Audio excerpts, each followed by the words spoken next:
இப்போ கல்விங்கிறது சுகமாக இருக்கணுமே ஒழிய சுமையாக இருக்கக்கூடாது. எந்த நாட்டிலும் இல்லாத ஒரு பெரிய சுமை வந்து என் நாட்டில், நான் பிறந்த நாட்டில், இந்த நாட்டில் மட்டும்தான் நான் விரும்பிய கல்வியை கற்கிறது அவ்வளோ பெரிய தடையர். ஒரு மருத்துவம் படிக்கிறதோ அல்லது எதுவுமே, இப்போ மருத்துவத்திலே முதுகலை படிக்க மறுபடியும் ஒரு நீட் எழுத வேண்டியது இருக்குது. இப்போ பிஜி படிக்க மறுபடியும் ஒரு நீட். அப்போ இந்த தேர்வு தான் ஒரு சிறந்த மாணவனை தேர்வு செய்யுங்கிற முறை எப்படி மதிப்பெண்ணை வைத்து மனித அறிவை மதிப்பிடுவது சரியாக இருக்குதான்னு முதல்ல பாரு. எல்லாவற்றுக்கும் தேர்வு வைக்கிறவங்க, நாட்டையே இவ்வளவு எல்லாவற்றையும் நிர்வகிக்கிற தலைவர்கள் என்ன தேர்வு எழுதுகிறாங்க? எந்த தகுதியும் இல்லாத ஒருவர் இந்த நாட்டை ஆளுகிற தகுதியை பெற்ற முடியும். ஆனால் ஒரு வழக்கறிஞர் நீதிபதியாக தேர்வு எழுதணும், ஒரு காவல்துறை அதிகாரியாகவோ அல்லது மாவட்ட ஆட்சி பணிக்கோ இந்திய குடிமை பணிக்கு வரவோ தேர்வு எழுதணும். எல்லாவற்றுக்கும் தேர்வு தேர்வு தேர்வு. கல்வியிலே தலை சிறந்த நாடாக இருக்கிற தென்கொரியா 8 வயதில் தான் பிள்ளைகளை முதல் வகுப்பிலே சேர்க்குது. நீங்கள் 8 வயதில் என் பிள்ளைகளை வந்து பொது தேர்வு எழுதுன்றீங்க. அந்த இடத்துல தோத்துருச்சுன்னா அது கல்விங்கிறது ஒரு எப்படி சொல்கிறது, ஒரு நஞ்சாயிராதா? அந்த பிஞ்சு நெஞ்சுக்குள்ளே போய் விழுது. பள்ளிக்கூடம்ங்கிறதே ஒரு கொலைக்களம் மாதிரி ஆயிராதா? எப்படி அது வரும் பள்ளிக்கூடத்துக்கு? நீங்கள் இப்போ பார்க்குறீங்க, இப்போ இந்த ஆட்சியில் நீங்கள் அது செய்தி ஆக்குறது இல்லை. இப்போ நீட்டு தேர்வு எழுதிட்டு தேர்ச்சி பெறுவோமோ இல்லையோங்கிற ஐயத்தில் ஒரு தங்கச்சி இறந்துருக்கால இல்லையா? இறந்துருக்கால. அப்போ 12ஆம் படிச்சுட்டு +2 தேர்ச்சி பெற்று வந்த பிள்ளைகளே இந்த நீட்டு தேர்வை எதிர்கொள்ள முடியாமல் மன முதிர்ச்சி இல்லாமல் இறந்து போகிறாங்க. 12ஆம் தோற்று போகிறவங்க இறந்து போகிறாங்க. அப்போ அந்த மாதிரி ஒரு சமூக சூழல் வந்து தோல்வியை வந்து நீங்கள் தோல்வியை வெற்றியின் தாயின்னு நீங்கள் கற்பித்து கொடுக்கல. தோல்வியோடு எல்லாம் முடிஞ்சிருச்சுன்னு இந்த சமூக கட்டமைப்பு வச்சுட்டு இது ரொம்ப கொடுமையாக இருக்குது. அதுவே எவ்வளவு ஏமாற்றான ஒரு வார்த்தை தம்பி. நீங்கள் கல்வியை வியாபாரமாக்கிட்டு நீங்கள் சம கல்வி சம உரிமைன்னு பேசுகிறது நாங்கள் எப்படி எடுத்துக்கிறது? கல்வி சமமாக இருக்கா? அது சம உரிமையில் இருக்கா? ஏழைக்கு ஒரு கல்வி, பணக்காரனுக்கு ஒரு கல்வின்னு இருக்கா இல்லையா? அதான் கேள்வி. இருக்கா இல்லையா? பணம் இருந்தால் நீங்கள் நல்ல கல்வியை கற்கலாம். பணம் இருந்தால் நீங்கள் நீட்டு தேர்வு பயிற்சி பெற்று அந்த இதுக்கு பயிற்சி எடுத்துட்டு சிறப்பு பயிற்சி எடுத்து தேர்வு எழுதலாம். பணம் இல்லைன்னா எத்தனை பிள்ளைகள் படிக்க வசதி இல்லாமல் இடைநிறுத்தம் செஞ்சுட்டு போகிறாங்கங்கிற ஆய்வு உங்ககிட்ட இருக்கா? அந்த கணக்கு இருக்கா? சொல்லுங்கள். நீங்கள் முதல் தர ஆசிரியர்களை எங்கே பணி நியமனம் செய்கிறீங்க? 2ஆம் தர ஆசிரியர் A grade C grade B கிரேடுங்கிறீங்களா? அதில் அந்த ஆசிரியர்களை எங்கே பணி நியமனம் செய்கிறீங்க? நகர்ப்புறங்களில் இருக்கிற கல்வி கட்டமைப்பு சிற்றூர்களில் இருக்கா தம்பி? இருக்கா? இங்கே கழிவறை இருக்குது, விளையாட்டு திடல் இருக்குது, கணிப்பொறி இருக்குது. அதெல்லாம் எங்கள் கிராமத்தில் இருக்கா? சொல்லுங்கள். நான் பிறந்த ஊரில் இருந்த பள்ளிக்கூடத்தை அது இடிஞ்சு வச்சு வாக்கு செலுத்த மட்டும்தான் வச்சுருந்தோம். நான் இடிச்சுட்டு கட்ட போகிறேன்னா அரசு இப்போ தலையிட்டு அது கட்டுது. ஏன்னா என் சொந்த ஊர்னால அதை திருப்பி பேசுவாங்கிறதுனால கட்டுது. அப்படி எல்லா ஊர்லேயும் ஒரு சீமான் இருக்கணுமா? இருந்தால் தான் கட்டுவீங்களா? அப்போ நீங்கள் சம கல்விங்கிறது இருக்கா? நான் திரும்ப சொல்கிறேன். எங்கள் அம்மா 100 நாள் வேலைக்கு போகிறான், என் தங்கச்சி போகிறா, எங்கள் அக்கா போகிறான். அவள் உப்புக்கு, ஊறுகாய்க்கு, பாலுக்கு, தயிருக்கு, அரிசிக்கு, பருப்புக்கு, எண்ணெய்க்கு என்ன சரக்கு மற்றும் சேவை வரி கட்டுறாலோ அதை தான் இந்த நாட்டில் அதானி அம்பானி மனைவிகளும் கட்டுறாங்க, அவங்க குடும்பத்திலும் கட்டுறாங்க. வரி இந்த நாட்டில் ஒன்றா இருக்குது, வாழ்க்கை தரம் ஒன்றா இருக்கா? இங்கே எங்கே சம உரிமை சம கல்வி எங்கே இருக்குது? சம கல்வி சம உரிமை சட்டசபையில் இருக்குது. இங்கே பாருங்கள், அமைச்சர் பெருமக்கள் படிக்கிற பள்ளி, அவங்க பெறுகிற கல்வியும் சாதாரண குடிமக்கள் பெறுகிற கல்வியும், இந்த நாட்டில் மிக உயர்ந்த பதவியில் பெறுகிற மருத்துவமும் சாதாரண குடிமக்கள் பெறுகிற மருத்துவமும் சமமாக இருக்கா தம்பி? எல்லாத்தையும் வியாபார பொருளாக்கிக்கிட்டு இதில் சம கல்வி சம உரிமை வெற்று வார்த்தைகளை வச்சு ஏமாற்றிட்டு எத்தனை நாளைக்கு இப்படி பண்ணுவீங்க?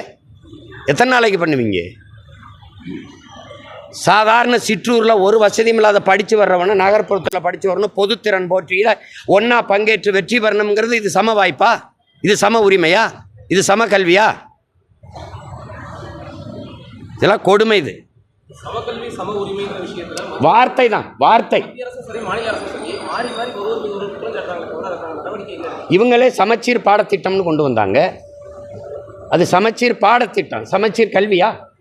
பாடம் என் கையில், என் சிற்றூரில் நான் ஒரு ஆரம்ப பள்ளிக்கூடத்தில் வச்சிருக்கிற பாட புத்தகமும் நகரத்தில் வச்சுருக்க ஒரு மாணவனுடைய நகர்ப்புறத்தில் சென்னை தலைநகரில் கோவை மாதிரி முதன்மையான நகரங்களில் ஒரு மாணவன் வச்சுருக்க புத்தகமும் ஒன்று, பாடத்திட்டம் ஒன்று. கல்வி சமச்சீராக இருக்கா? சமமாக இருக்கா? சொல்லுங்கள் தம்பி, சமமாக இருக்கா? இங்கே படிக்கிறவனு குளிரூட்டப்பட்ட அறை, இவன் உட்கார்ந்து படிக்க நாற்காலி, இவனுக்கு என்ன இவனுக்கு இருக்க கழிவறை வசதி இருக்குது, விளையாட்டு திடல் இருக்குது. இவனுக்கு இருக்கிற வசதி அங்கே இருக்கா? சிற்றூரில் இருக்கா? கோயம்புத்தூரில் இருக்கிறது அங்கே ஊரில் ஒரு கவுண்டம்பாளையத்தில் அங்கே இருக்குமா? ஒரு ஊரில் இருக்குமா? சொல்லுங்கள். ஒரு சிற்றூரில் ஈரோட்டில் ஏதோ ஒரு கிராமத்தில் இருக்குமா தம்பி? அப்புறம் சமச்சீர் பாடத்திட்டம், சமச்சீர் கல்வி முறையா? நீங்கள் சிற்றூர்களில் எல்லாம் மூன்றாந்தர ஆசிரியர்களை தான் பணி நியமனம் செய்கிறீங்க. முதல் தர ஆசிரியர்களை நகர்ப்புறத்தில் நீங்கள் பணி அமர்த்திடுறீங்க. பிறகு அதுவும் தனியார் பள்ளிகளை நோக்கி தான் அவங்க ஆசிரியர் பெருமக்கள்லாம் போயிடுறாங்க. ஏன்னா அங்கே ஊதியம் கூட, வசதிகள் கூட எல்லாம். அப்புறம்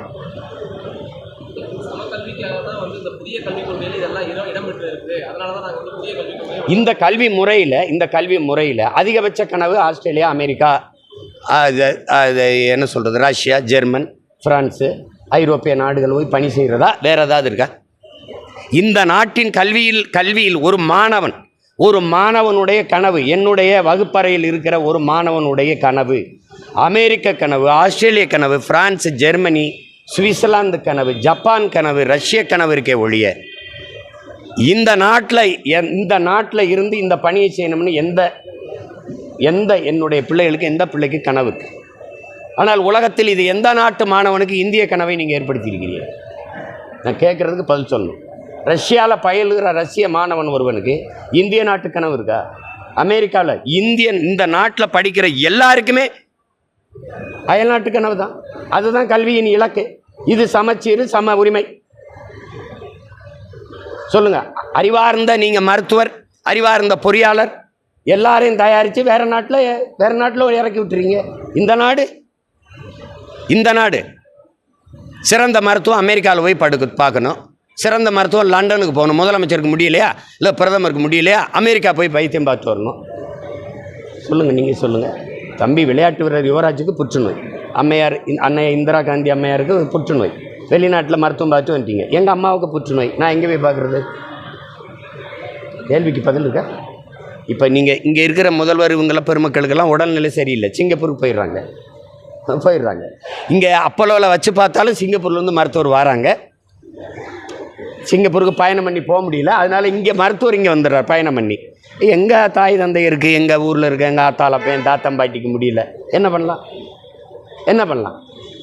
வசதி இருக்கிறவன் உயர்ந்த அப்பலோ, காவேரி, ராமச்சந்திரா மருத்துவமனையில் படுத்து மருத்துவம் பார்த்துக்கிற முடியும்.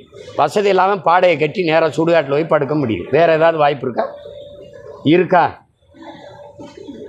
சும்மா ஏதாவது ஏங்க, ஒரு பண்பாட்டு நிகழ்வில் ஒரு உறவினராக நம்ம ஒரு குடும்பத்தில் நிகழ்வுல இதில் என்ன அரசியலுங்கிறது அரிசி பருப்பு உப்பு ஊறுகாயிலெல்லாம் வீட்டில் சாப்பிட்றதுல எல்லாமே அரசியல் இருக்குது. திருமணம் அந்த நிகழ்வு. நீங்கள் அரசியலுங்கிறது கொள்கை மாறலாம், கோட்பாடு மாறலாம், நிலைப்பாடு மாறலாம், ஆனால் மனித உறவு மாற முடியாது. புரியுதா? அதை போய் குழப்பிக்கிறாதீங்க. அதை இதையும் சேர்த்து தான் இந்த பண்பாடற்ற ஒரு அரசியலை இந்த நாட்டில் கட்டமைச்சிட்டிங்க. இது எல்லாரும் பங்கேற்பாங்க, ஏன்னா இது எங்கள் குடும்ப நிகழ்வு. அதில் போய் பேசாதீங்க.